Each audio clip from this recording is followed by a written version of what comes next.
No. Right, it's recording. Right, Go on then. I'm making a volcano. This is what we're doing it in.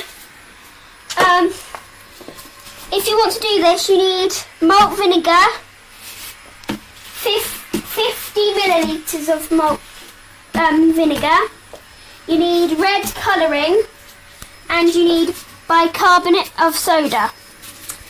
And now, firstly, I will pour the vinegar in the volcano.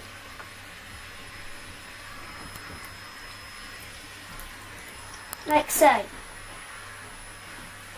It doesn't matter what kind, you could use malt white vinegar or the one you put in your chips, it doesn't really matter.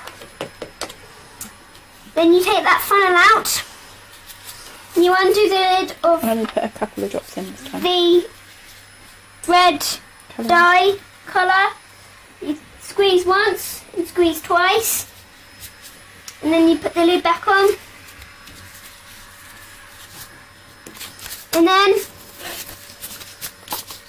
you need to very carefully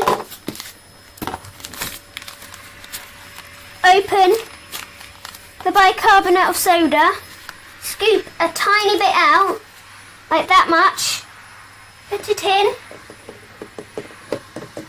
really quickly, put the lid on, shake it, and Oh my word! Oh my word! it will come out like that. And now it has hit the ceiling. That was quite a reaction, Jennifer. Okay?